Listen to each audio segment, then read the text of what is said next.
Alright boys, here we go. Mid-East round 9 at PEA Ridge in Union, South Carolina. 14 deep into that C, and I get a terrible start. End up 14 out of 14 into the first couple turns in the field sections. The conditions for the track were really good. They didn't have any big, there's only one big mud spot, and the upper field sections and all the main woods were really good. We had expected kind of a mutter because the weather leading up to this had been solid rain for a week. We didn't know what we were getting into. Everybody was saying that it was going to be really good conditions, and it turned out that they weren't lying. It was really good. Fields were damp enough to keep the dust down, and the woods were damp enough that you got really good traction in the places where you needed it. And then there was only one big standing section of water, and it was in a creek, so you can't really say that it was blamed on the rain.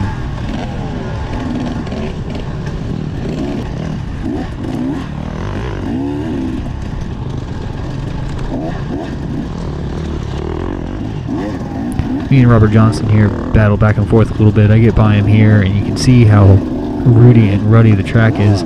I have an issue with mud where I tend to fight a rut, where I don't let my bike just do its thing, and you can see here where I get kind of crossed up and it just guides me straight into this little sapling.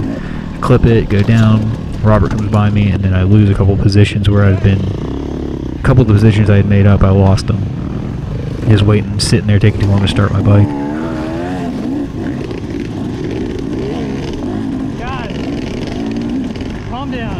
Coming up ahead, we get into there's a hill climb, and I start to notice that my shifter feels weird. I've been having issues where my shifter has come loose. I don't know why, and I've got safety wired into place to keep it from coming loose. So realize that my shifter's loose, and I've got to put my bike into a gear that I can manage, so I hand shift it into third, just let it do its thing. If I lose the shifter, I lose it. I'm just going to maintain the way I was riding in third gear. This is third lap, back into the woods. You can see everything's pretty well established. All the lines are really good. It's really well designated. There's a lot of routes here, and as long as you can keep your speed up and keep your tracking under control, you didn't have any big issues. Me and Robert Creel come together for a second. It's kind of fun having people you can battle with in your class where you're pretty close in speed, because me and Robert Creel battled here, me and Robert Johnson battled before this, and like at the last race where me and Cody McFall raced. It was a lot of fun having somebody that you could pace yourself with and feel like you're moving really well. This course didn't have anything super remarkable about it. There was no, there's a normal mid-east creek jump, there was one good hill climb, and then just the mix of trail was really nice. It had, wide open woods, wide open flat field sections, and then a good section of tight single track that made a good variety of course. This is one of the open upper field sections. I don't know what's going on with this guy. He's having some kind of carb issue. His bike was just bogging to death. He was trying to whiskey throttle it back into life, but it just wasn't working for him.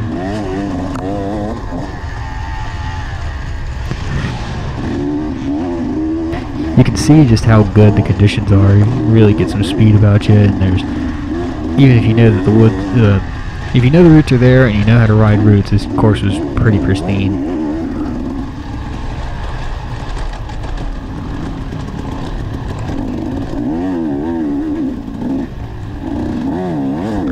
The thing I was dealing with was fighting with my bike the whole time about I really just manipulate my clutch to stay in the power because I had to ride the whole thing in third gear. The beauty of this 300 is that it'll just do it, and I can probably just stick it in third gear anyways and ride like that the whole time. Even in the tighter stuff, it'll lug low enough to make it so I'm not really struggling through the tight stuff, and then in the wide open stuff, it's got enough top that I can kind of ring it out without feeling like I'm going to kill it. Even though there were a couple sections where the woods were, a couple sections of fields that I was really wringing its neck, and I thought, if it's going to go, it's going to go now. This is back at that same hill climb. Me and Robert Creel are riding together. Here's him up in front of me, trying to figure out where I can make a move. And we get to this hill climb, I just got to scream my bike because I'm trying to make it up this hill without having to worry about bogging or anything. It wasn't a challenging hill, it was just, didn't have much run up and pretty steep, so it was a good hill.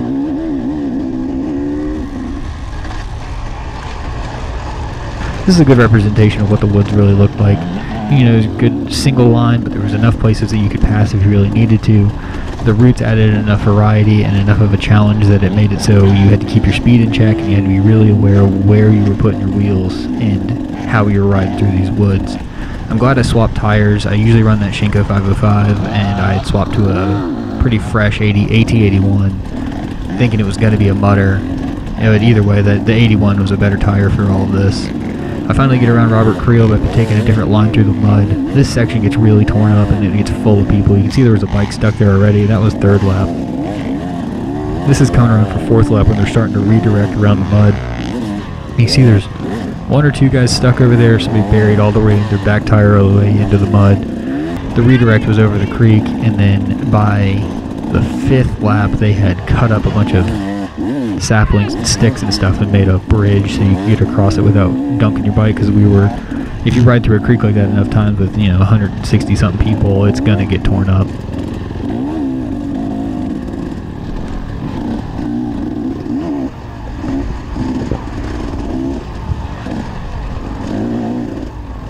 This is a good view of what the wider trails look like. It ran along the side of this hill the whole way, so it was a couple off-camber sections, nothing super steep, but it was enough that you had to be aware of where you were putting your wheels. And the erosion pits that you had to ride into on like a normal erosion kind of ridgeback that you ride into in the woods, they ran perpendicular to those, so there was a lot of these G-out sections where you'd roll through drop into a hill. There's no flat bottom, you just have to accelerate out of the top, and some of them were pretty aggressive, and it was just added to the variety that you got to ride in this course.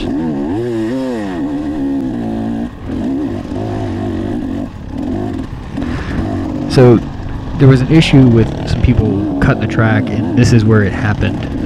Right where you turn right to come onto the single track section, there was a spot that had been marked out, but it looked like somebody ran through the tape and then just kept on going, and it cut out this whole section of single track, and I think it only lasted the first lap before they started really, buckling down on who was over there, and I don't think anybody cut the track after that, but it caused kind of an issue with scoring at the end of the race, and I'm not going to say that anybody cheated on purpose. It doesn't look like that. It looks like it was just they missed a marking and made it into the woods and were just following what they thought was a trail.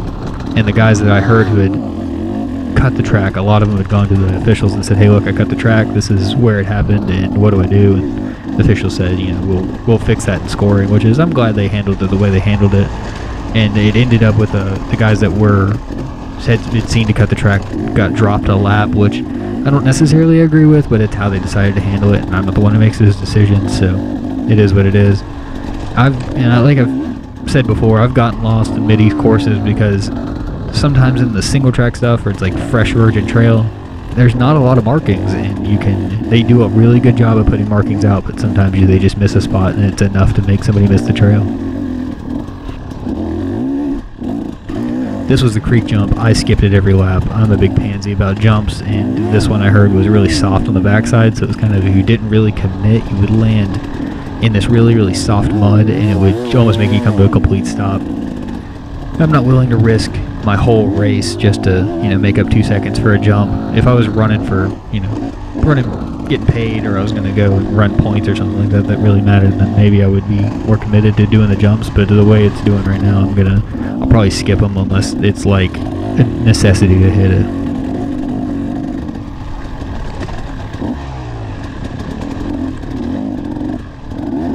There were a lot of spectators in this area coming up on the left.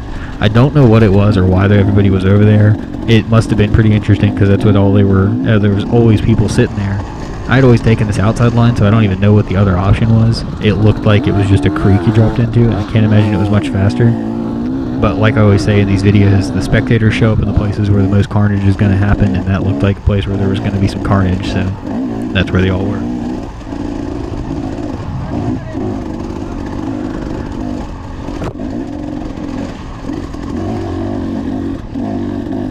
This big drop-in was cool.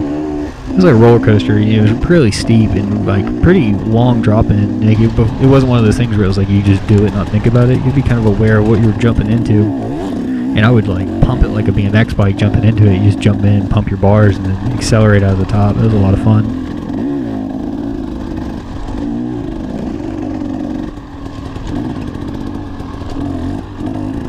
more of the same. This is still third lap. Most of this video is from third lap, and you can see the routes pretty much stayed like this the whole time. They weren't really terrible. There were a couple spots that got kind of dug out, and it's just knowing how to negotiate the routes is what came down to the biggest part, and then being comfortable going really fast in some of the field sections, because the connectors, you know, you really wring out your bike.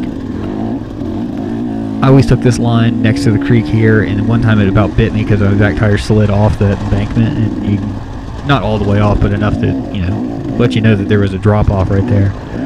And it made for an interesting line choice. The track never really deteriorated that bad. It was a good race. It was a good track.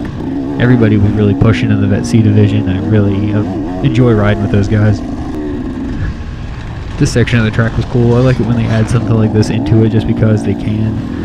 It can cause problems, I guess, if you're not paying attention. You just run into the side of some building, but for them having that shows that they're putting effort into putting the track together, because it could just be, you know, 7.5 miles of just the field, and they could call that the hare scramble, when they take the effort, you know, to cut in a track into the woods and show you that they're really paying attention by running it through that little building. I just like that.